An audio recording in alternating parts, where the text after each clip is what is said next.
Israel और Hezbollah के बीच लगातार तनाव जारी है। लेबनान में बीते 2 दिनों में 2 सीरियल ब्लास्ट हो चुके हैं। पहले दिन मंगलवार देर दोपहर करीब 5000 पेजर में एक साथ ब्लास्ट हुए, तो दूसरे दिन वॉकी टॉकी और सोलर सिस्टम में धमाकों से लेबनान हिल गया। इन धमाकों में 30 से ज्यादा लोगों की मौत हो चुकी है, तो वहीं 4000 से ज्यादा लोग घायल बताए जा रहे हैं। मरने वालों और घायलों में ईरान समर्थित लेबनानी समूह हिजबुल्लाह के लड़ाके शामिल हैं। इन हमलों के लिए हिजबुल्लाह ने इजराइल को जिम्मेदार ठहराया है। इस बीच लेबनान में सीरियल ब्लास्ट से मुस्लिम देशों में हड़कंप मच गया है। मुस्लिम देशों की तरफ से भी इन हमलों को लेकर तीखी प्रतिक्रिया देखने को मिली है। मुस्लिम बहुल देश तुर्की ने लेबनान में हुई ब्लास्ट की कड़ी निंदा की है। बुधवार को राष्ट्रपति रेसेप तय्यप एर्दोगन ने लेबनान में पेजर धमाकों पर दुख व्यक्त किया और कहा कि क्षेत्र में संघर्ष को बढ़ाने के लिए इजराइल की कोशिशें अत्यंत खतरनाक हैं।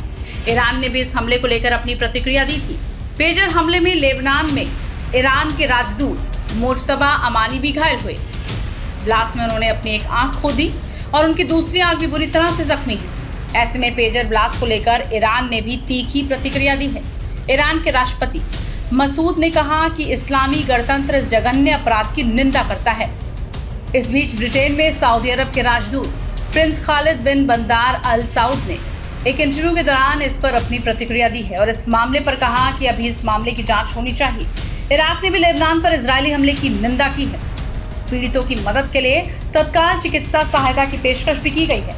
वहीं मिस्र के राष्ट्रपति अब्देल फताह अल सीसी ने भी बिना इजराइल का नाम लिए हमले की कड़ी निंदा की। इसके अलावा जॉर्डन और यमन ने भी इस हमले की आलोचना की है। इस बीच इजराइल ने हिजबुल्लाह के खिलाफ ऐलान जंग कर दिया है। एक तरफ जहां इजराइल गाजा में हमास के खिलाफ जंग लड़ रहा है, तो दूसरी ओर इजराइल ने हिजबुल्लाह के खिलाफ जंग के नए चरण की शुरुआत करने का ऐलान कर दिया। इजरायली रक्षा मंत्री योव गैलेंट ने हिजबुल्लाह के खिलाफ जंग के नए चरण की शुरुआत का ऐलान किया।